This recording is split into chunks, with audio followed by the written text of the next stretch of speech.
you smell what The Rock is cooking? 9 hidden details most fans missed from WWE Clash at the Castle 2024. Soil. There's Clash at the Castle. Number 9. Clash at the Castle was the first time the current World Heavyweight Championship main evented over the WWE Championship. Since its launch in 2023, the World Heavyweight Championship has been treated as a serious title, but nonetheless pretty clearly a notch below the WWE Championship in its stature. First of all, there's the matter of champions. For as good as each one has been, there's no question that Roman Reigns and Cody Rhodes have exceeded the star power and push of Seth Rollins, Drew McIntyre and Damian Priest, the men to hold the WWE Championship this past year. Moreover, there's the simple matter of main events. Prior to Clash of the Castle, the World Heavyweight Championship main evented 2 times at Payback and Fastlane 2023. Notably, neither show featured the WWE Champion in action. It's not unreasonable for a fan to read into this dynamic and conclude the World Heavyweight Championship defense only closed the show by default.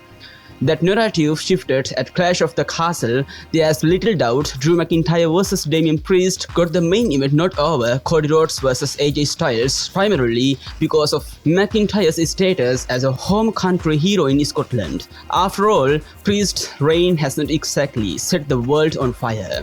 Just the same, that main event not an electricity surrounding McIntyre's win, not to mention the heat around his issue with CM Punk. There's some reason to believe the current version of the World Heavyweight Championship is at last approaching more or less equal footing with the WWE Championship. Number 8. Cody Rhodes was the victim of a production error. Blink and a fan might have missed it, but even Cody Rhodes set foot in the ring to defend his WWE Championship. He was the victim of an embarrassing production gaffe before he had his ring jacket off.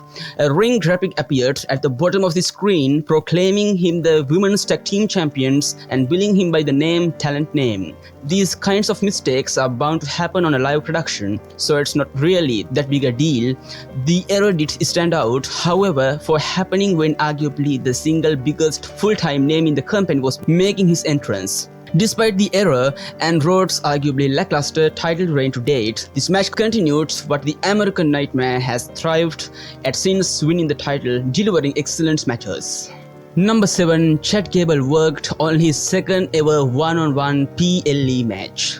It has become a huge part of Chad Gable's narrative that he is a supremely talented but often underappreciated talent. Indeed, he has been a part of the WWE main roster for over 7 years and weathered a spectrum of tag team pairings and oddball gimmick changes.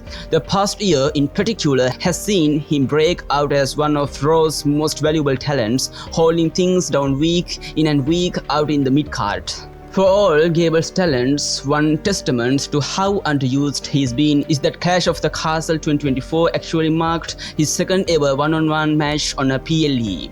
The first instance came 5 years ago this month when he beat King Corbin at Hell in a Cell 2019. Number 6. AJ Styles stepped into The Rock's playbook against Cody Rhodes. An quick match between Cody Rhodes and AJ Styles opened Clash at the Castle. The match was predictably excellent given the talents involved and the chemistry they'd already proven they had at Backlash.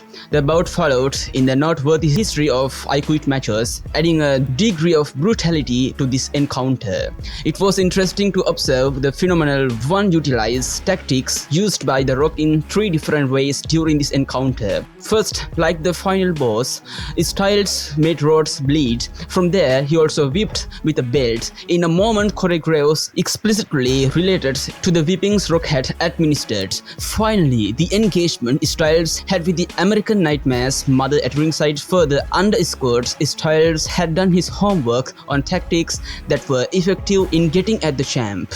Number 5. Bianca Belair worked in a similar role at both Clash at the Castle events. There was a great deal of turnover between Clash at the Castle cards. After all, Cody Rhodes was out injured for the first event. Roman Reigns, Seth Rollins and Riddle all occupied prominent spots on the card then. but they are all presently missing from the WWE landscape. Even though Liv Morgan was then, as she is now a champion, she wasn't booked on this year's show. Drew McIntyre was the main linchpin who overlapped, challenging for a world title in the main events of both Clash at the Castle PLEs. Bianca Belair was more quietly the only other wrestler to occupy a very similar role as a babyface who wrestled as part of a team in a match involving 6 women. Whereas in 2024, she defended her Women's Tag Team Championship with Jade Cargill. 2 years ago, she found herself teamed with Asuka and Alexa Bliss in a losing effort to the Damage Control trio of Bayley, Io Sky and Dakota Kai. Number 4, Tanga Loa was more invested in hurting Cody Rhodes than helping the Bloodline.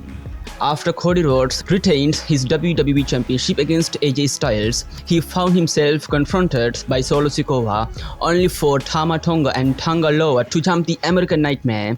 The beatdown wasn't before Randy Orton's music hit, then Kevin Owens came to the rescue. Orton himself was soon to follow.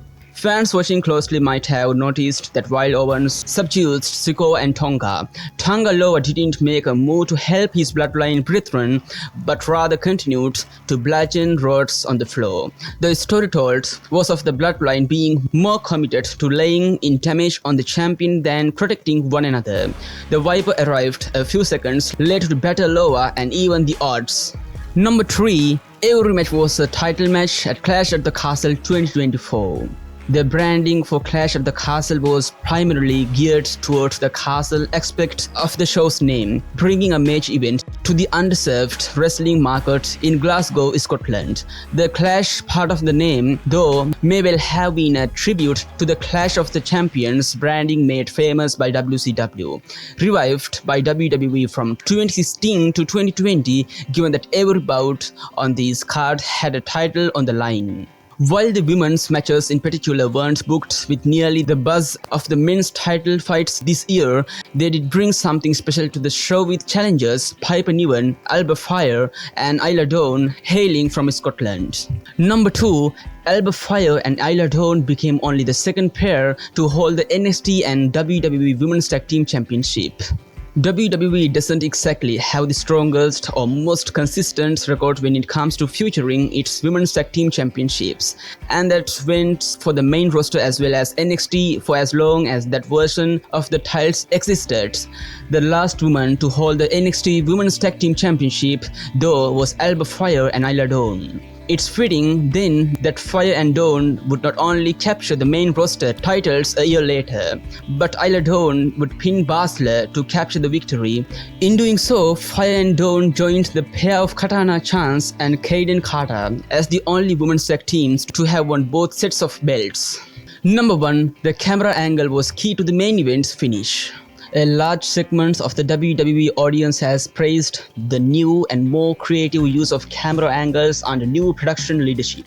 Rarely has the production played a more pivotal role in how the audience at home consumes a pivotal moment than it did during the finish of this year's Clash at the Castle main event.